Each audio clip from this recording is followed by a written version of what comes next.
Good morning, afternoon, evening, as the case may be, in your part of the world. For those of you who don't know me, I'm Zen Archer, and this is the Mopanic test server that we're joining this morning with MoCreatures and Bibliocraft installed. I thought I'd show you a couple of things about it, and also just some general talk. Now, the intention of putting this MoCreatures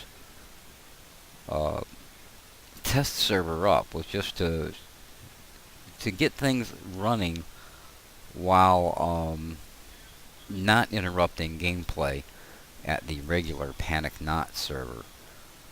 So I put this up in order to test and take things down and put things up and all that kind of fun stuff, so that I could work on this without interrupting anybody else.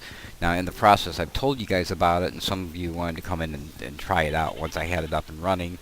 And I thought that was a good idea because it helps me to test things that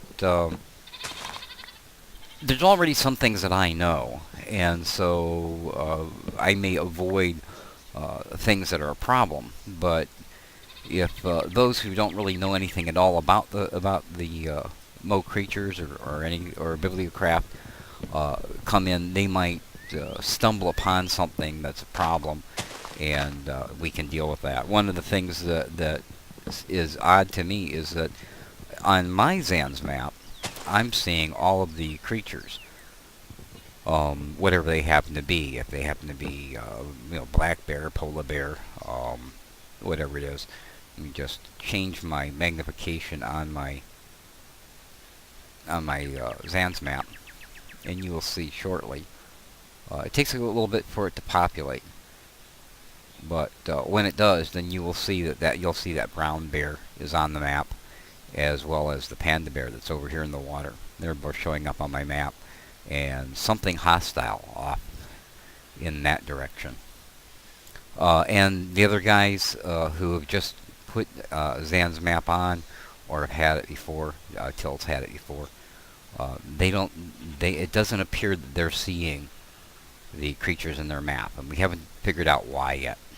Anyway, I'm going to do a little command, admin commands here, I think, rather than moseying over. That way, everything seems to be this way, and I've traveled a bit, so maybe we'll just travel while I talk. So the idea is that this world and all the creatures in it will eventually be what is running on the Panic Not server. It doesn't look like I'm going to be able to maintain the world that is there, that we've been working on, and we've got a really good go there, so that kind of hurts a bit. But the solution is not easily obtainable, because apparently Minecraft has started storing the world in different ways, with 1.7.9 and than it did before, and so to make the transition is quite difficult. So we're probably going to maintain this world. That's Jack's home over there, his treehouse, and we're going to maintain this world. So we started working on this one. Tilt's been over here, Jack's been over here. They've started building and investigating things, and I've been here as well. And I've started a printing press in order to, because there are a lot of recipes and that kind of thing that will help enhance the game that are now available. So I started a printing press, and I will put together a small book of some recipes, the ones that I use the most often. And with that book of recipes, if you have that, then you can use it yourself.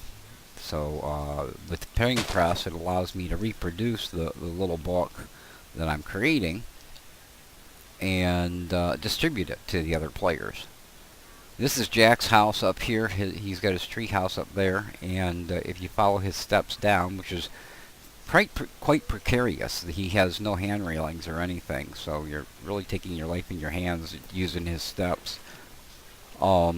He found a uh, skeleton spawner, and I came in and put a room around it and set it up so that we can get XP and bows and arrows as much as we want. So we haven't lost that. We'll still have that on this server. I see my health is down a bit.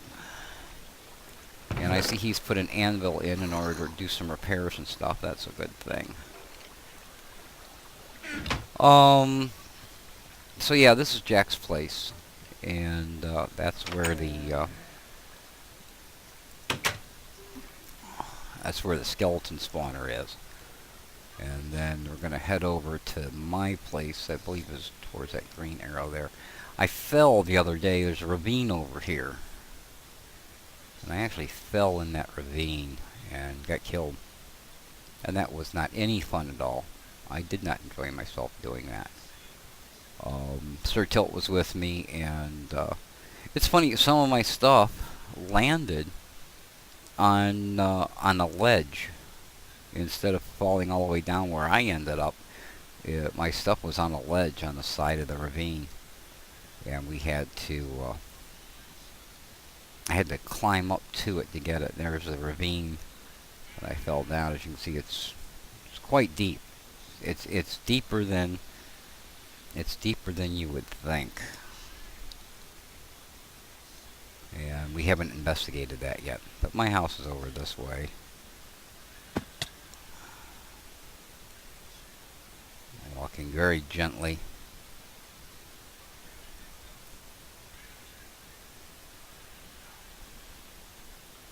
And this may be access to that same ravine. I haven't been down here yet. But let's get up here. I need to eat something before I freaking die.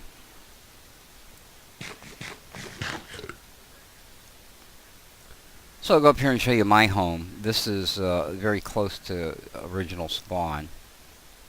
And show you some of the things that I've got in there. You won't see most of this stuff in the other homes yet, simply because the people that are here don't know how to do some of this stuff yet. Well, I've got my shelves with food is here. That's turkey. This is an ostrich egg. That's a snake egg. I got a disc from a creeper, so I made a disc stand to put the disc in. I've got building blocks here, a chest there with some diamonds and a few items in. Tool bench with the standard tools, the bow and arrow and the axe and the shears, but this is a new tool. It's a hand drill, and it allows you to alter blocks. For instance, I can move these bookcases in and out with it. I can rotate a chest.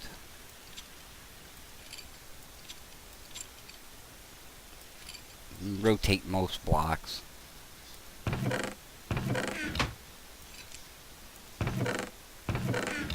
we go. So that's what that tool does.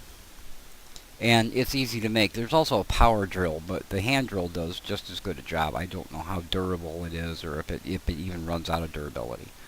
But back here is the printing press and my desk.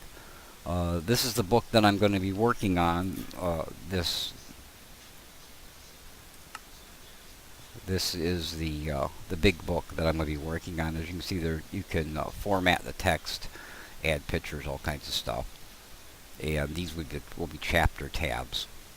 256 pages can go in that book. These are some sample books. This is a recipe book for dark oak shelf, for instance.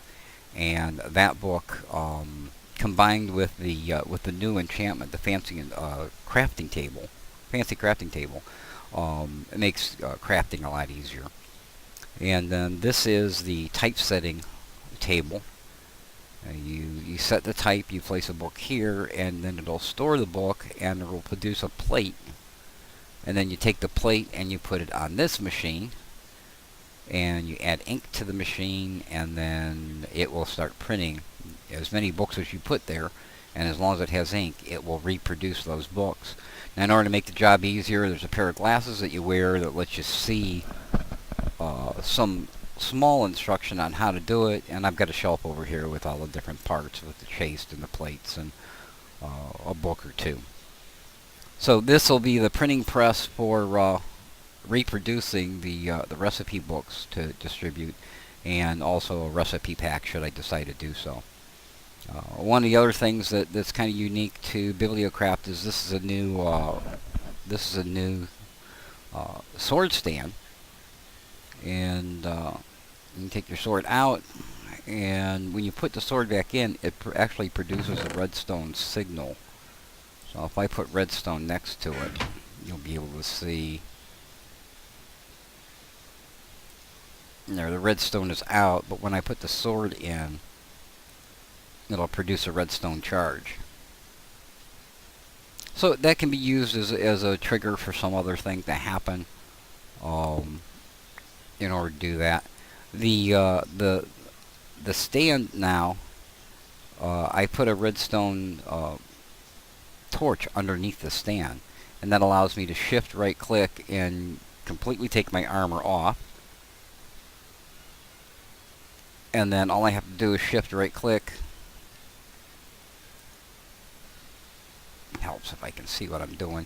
Shift right click with an empty hand, and my armor is on. So it's a quick way to get dressed. You can also just take the pieces off individually. You can open GUI and move things over as you'd like as well. GUI, graphic user interface. This is the new fancy workbench down here with the pliers on the side. This is a recipe book, and this is a recipe book for furnace. So if I wanted to make a furnace, all I have to do is put the recipe book here, and it shows me what I need in order to make a furnace.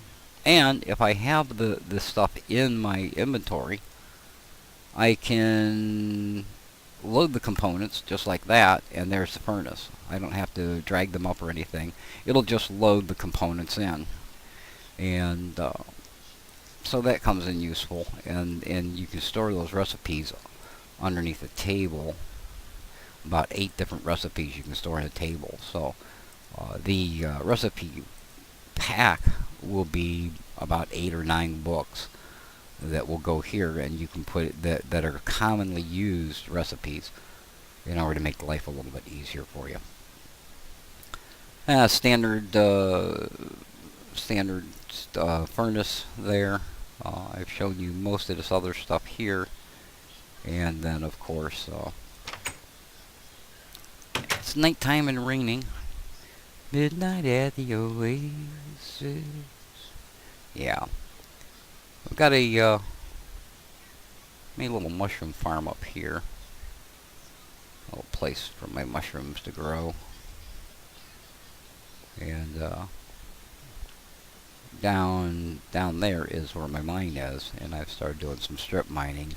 I collected about 15 diamonds so far. I've used all but 3. So I've got them put away in a chest with a lock. Now we do have locket on, and we have essentials, and that allows us to do things like use the spawn command. This is where original spawn is. Right here is original spawn. And then of course you can use the back command. You can also use the home command. Once you set home, then you can use the home command to get back to your home. So those all come in very useful. Combined with the other things that we've got and the mobs, the new mobs and stuff, quite a enhanced Minecraft experience. And I hope that you'll stop over and have a look. We had some issues with the mod pack that I put out originally, the one that I put for family and friends, in that I had put the wrong version of Forge in, and so when you did everything, it didn't work. But that's been corrected, so you can still go to the same link and get the mod pack. It's easy to install.